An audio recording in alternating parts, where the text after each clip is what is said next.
चलो पहला सवाल क्या था, 1 से 15 तक कितनी अभाज्य संख्याएं होती हैं। 1 से 15 तक, ठीक है। अभिषेक, सबसे छोटी अभाज्य संख्या क्या होती है? 2। वेरी गुड, क्लियर फॉर अभिषेक। सबसे छोटी अभाज्य संख्या होती है 2, यानी अभाज्य संख्या 2 से शुरू होती है, क्योंकि 1 ना तो भाज्य है ना अभाज्य, तो 2 हो गई। उसके बाद फिर उसके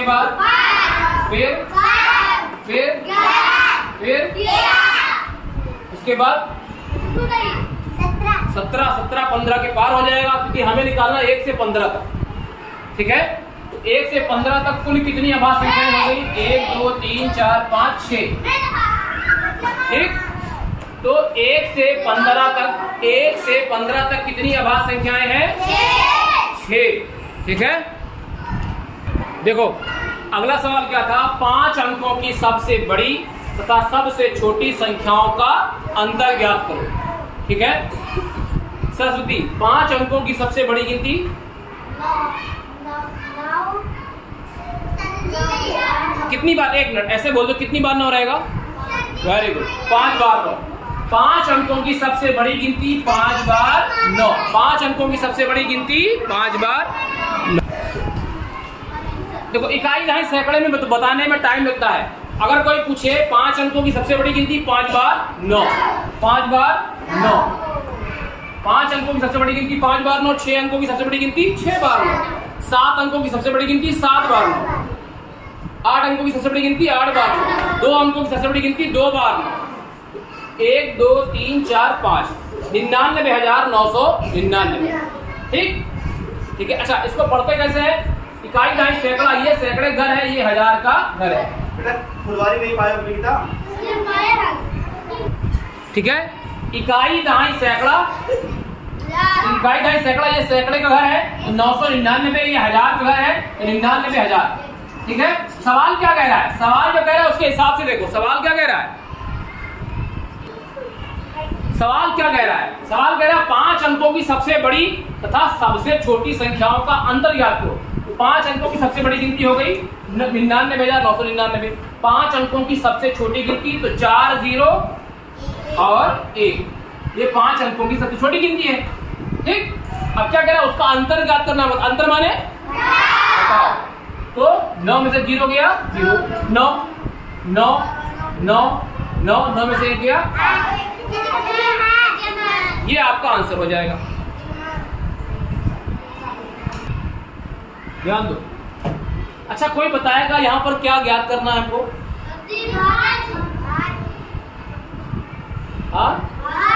भाजक ज्ञात कर रहा है।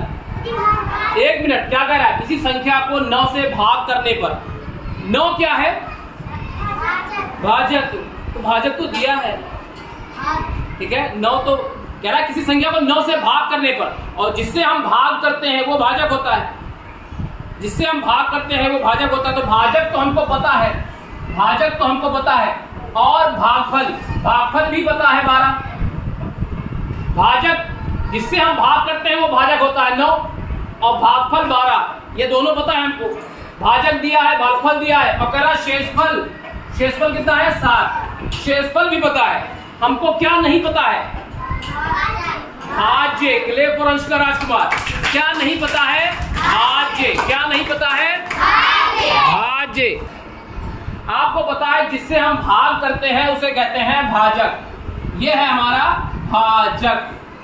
ये आपका आया भागफल। भागफल दिया है 12, और ये है आपका शेषफल,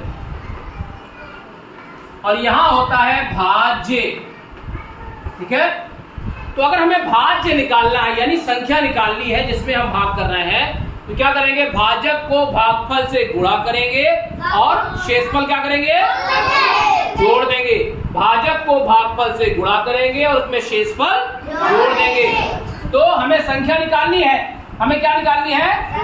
संख्या। तो हम क्या करेंगे? संख्या बराबर, हमें संख्या निकालनी है, तो संख्या बराबर भाजक को भागफल से गुणा करेंगे।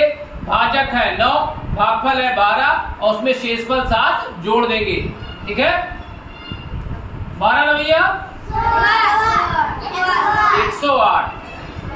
108 और प्लस 7 दोनों को जोड़ेंगे कितना आ जाएगा 115।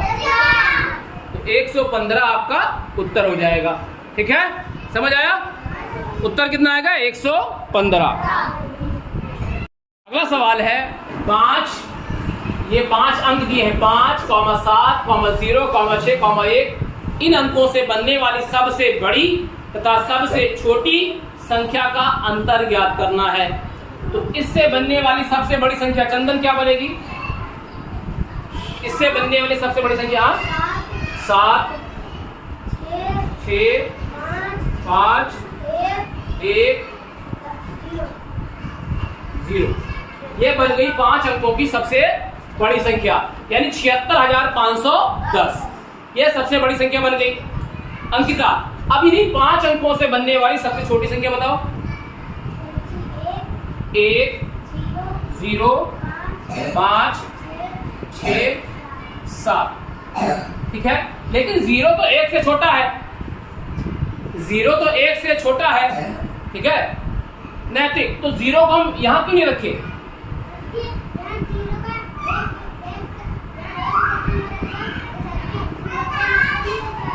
हाँ, अगर 0 को पहले रख देंगे तो 0 पहले आ जाएगा और संख्या में 4 ही अंक बचेंगे, क्योंकि 0 अगर पहले आ जाएगा तो उसकी वैल्यू खत्म हो जाएगी और 4 ही अंक बचेंगे। लेकिन सवाल कह रहा है 5 अंकों की संख्या होनी चाहिए। 5 अंकों की सबसे बड़ी गिनती और 5 अंकों की सबसे छोटी गिनती संख्याओं का अंतर ज्ञात करना है ना।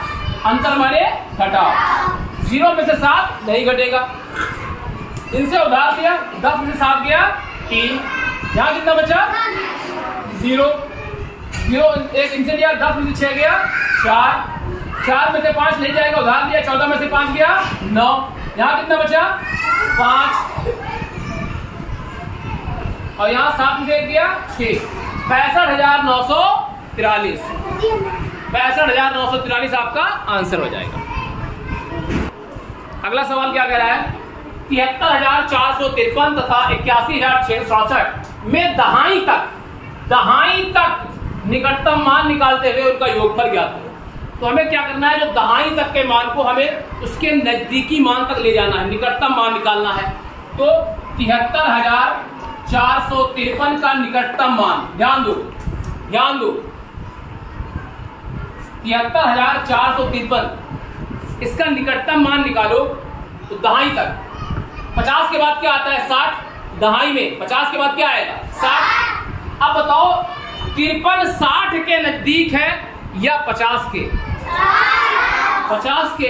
तो ये हो जाएगा 73,450 इसका निकटतम मान।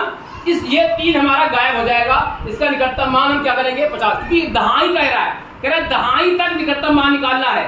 ठीक है, अगर 60 के नजदीक होगा तो हम उसको 60 बना लेते, अगर वो 60 के नजदीक होता तो हम उसको 60 कर लेते, लेकिन ये 50 के नजदीक है तो इसको हम 50 कर लिए। दूसरा वाला क्या है 81,667। अब बताओ 67 70 के नजदीक है, ध्यान दो, इसका निकटतम मान हो गया 50, यहाँ हो गया 70, क्योंकि 67 70 के नजदीक था। अब इन दोनों का हम क्या निकाल लेंगे योगफल, क्योंकि सवाल कह रहा था इनका योगफल ज्ञात करो। तो 0 7 5 12 के 2 हाथ से 1। ध्यान दो, इस तरीके का सवाल था और दिया था A B C, कह रहा है किसका मान ज्यादा है। तो यहां C हो गया, C होता है 50 और L होता है C होता है 100, L कितना होता है 50। ठीक है, और ये है 6, तो हो जाएगा 156। नहीं तो हुआ, A हो गया 156। D कितना होता है 500, D होता है 500, C होता है 100 और 100 200, ये हो गया C मिला के 200, और L होता है 50, L से पहले 10 लगा है तो हो गया 40, ये हो गया 740, B का मान 740। फिर C वाला, C होता है 100, M कितना होता है M भैया, इसीलिए हम आपको लगा दिए हैं यहाँ पे m कितना होता है? ये देखो m होता है 1000 और m से पहले है c यानी 100 पहले है तो घट जाएगा तो cm हो जाएगा 900, cm हो जाएगा 900, l हो गया 50, 950 और 9 तो हो गया 959। सबसे अधिक कौन है? c 959। m का मतलब 1000 होता है। ध्यान दो फिर से, रोमन अंक में हम आपको बार बार बता चुके हैं, यहां लिख कर चिपका भी दिया है आपकी क्लास में। c होता है 100 और l होता है 50, ठीक, और m होता है 1000 और 500 क्या होता है? d होता है 500, d होता है 500, c होता है 100 और d होता है 500। अगर 2c लिखा है तो 200 होता है, अगर 3c लिखा है तो 300 होता है, 4c नहीं होता। 4c क्यों नहीं होता?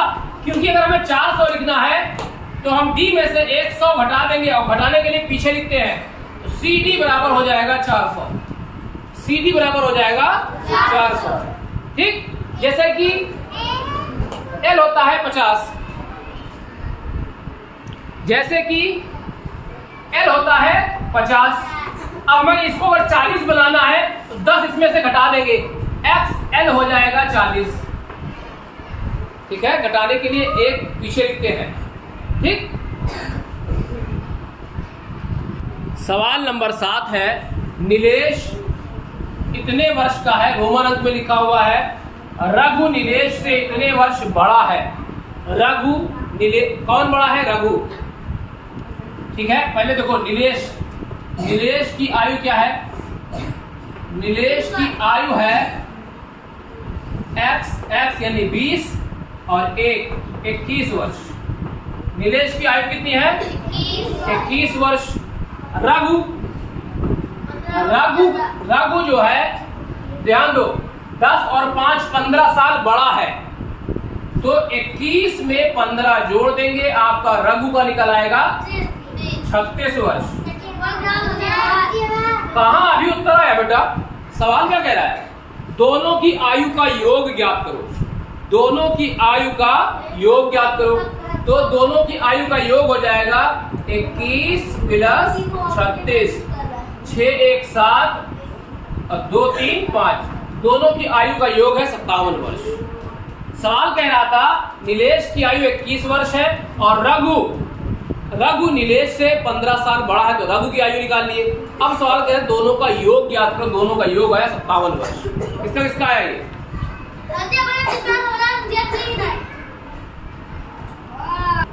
ध्यान दो, कह रहा है 7 विभिन्न अंकों से बनी न्यूनतम संख्या, यानी 7 अंकों की सबसे छोटी संख्या। कह रहा है 7 अंकों से बनी न्यूनतम संख्या, इसका मतलब हुआ 7 अंकों की सबसे छोटी संख्या, 7 अंकों की सबसे छोटी संख्या, लेकिन विभिन्न अंकों से। कह रहा है अलग अलग अंकों से। 7 अंकों की सबसे छोटी संख्या क्या होगी? 1 और 6 0, ये हो गई 7 अंकों की सबसे छोटी संख्या, ठीक।